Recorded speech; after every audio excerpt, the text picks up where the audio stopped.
Hi guys, thank you for joining me again on this journey of awareness, this journey of being a better versions of ourselves. Yeah. Firstly, I want to thank my wife Connie for encouraging me to do this, to go on this project because it has been tremendously rewarding for me, and I hope that you found value in it as well. Yeah. So let's jump into this.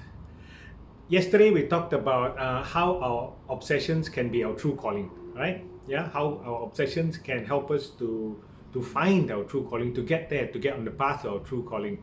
Today we're going to talk about why trying new things will help you find your true calling as well. Trying new things, okay?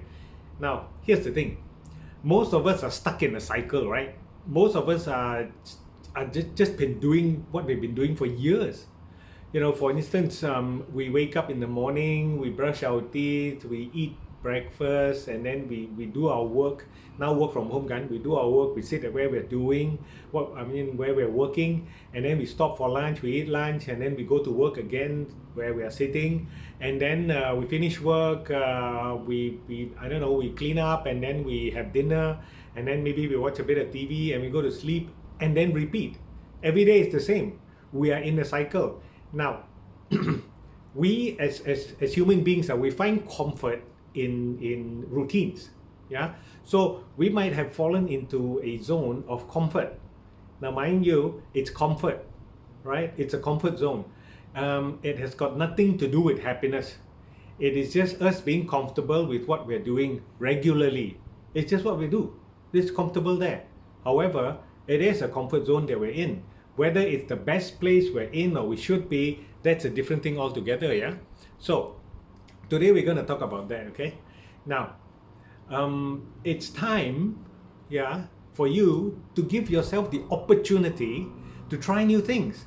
Things like you've always wanted to try, yeah? It's time to break free of what has been holding you back. Sometimes we want to try new things, we see somebody doing something exciting, or we see it on TV, or we see it on YouTube or whatever it is, and it's very exciting and we want to do it. However, we're waiting for the perfect time. Sometimes you're waiting for, okay, the timing is not right yet, maybe next year, or maybe I don't know, maybe when the time is right, or maybe I've always wanted to bungee jump or parachute. Oh no, I'm a bit heavy now, maybe I'll wait until I'm a bit thinner. Or I wanted to travel, and okay, no, I don't have enough money right now, I'll wait until I have enough money. Or there can be many things. Or I'll wait until I'm happier before I decide to do anything. Right now I'm not so happy yet. Where most people are waiting for the perfect time. Yeah, there is no perfect time. The time is always now. There is no perfect time. The time is always now to put things in place, to plan, to do it. Yeah. A little bit of story about myself. I was in construction. I told you about this before. For 20 over years, almost 30, yeah, construction. And I decided to try something new, to go something like off tangent, to go and do something else. Yeah. Because I saw how much people enjoyed it, and I saw the impact of what people doing that had on the people that are with them. Yeah? I wanted to go into training to help myself, and also as a result to help other people to live better lives. Yeah. And what did I know about training? I was in construction, right? What did I know about mindset? What did I know about how to develop teams? Yeah. Apart from the group that I was in, it's just stuff that I've been doing for so many years. I didn't know anything about that. So I decided to go in, and yes, I had to start all over again. There was a learning curve, and it can be done, whatever it is. Yeah. For example, if you're an engineer, or yeah, you're an engineer, okay? So you've been an engineer for many years, okay? You've been doing that. So it's easy to be in a comfort zone when you're an engineer, because you'll probably be rewarded with enough income, and you're pretty comfortable right now in your life. However, it doesn't mean you like what you're doing right now. Okay, it doesn't mean you enjoy what you're doing right now. If you are enjoying what you're doing right now, if that's your calling, congratulations. Now for most people who are not enjoying what they're doing, it could be your clerk, or it could be I don't know, you're an accountant, it could be anything. Yeah, I want you to imagine this: if you were to be an engineer and you have always wanted to take something like a cooking class, okay, so you jump into cooking class, boom, you find that you enjoy it so much. You know, your knowledge of numbers, your ability to calculate would be much better than any chef out there, right? You can calculate, most chefs lah, some chef may be good in math, huh? Yeah.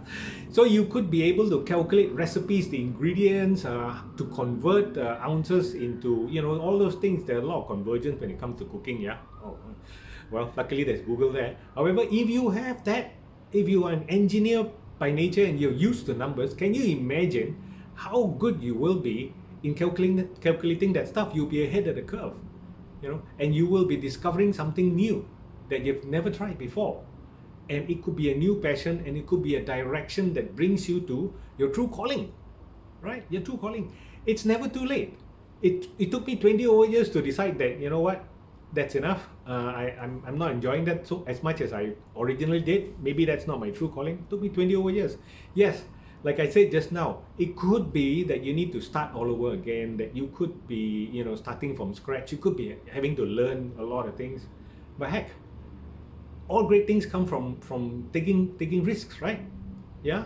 So the greatness is inside you. It's whether you're willing to take the risk or not. Yeah. You know, greatness is like a mountain right in front of us that we want to climb. Sometimes we don't see that mountain because we're so engrossed with what's right in front of us. Maybe it's the bushes. Yeah. However, you know, how do people climb mountains? One step at a time, right? Yeah. And people get there because they take one step at a time. The thing is, you can't climb without taking that step. Yeah. So what I want to tell you is this: step out of your comfort zone. You know, you could be really comfortable. I want you to imagine this: if you spend the rest of your life in bed, like Les Brown said, if you spend the rest of your life in bed, it's comfortable, right? But is it what you're supposed to do?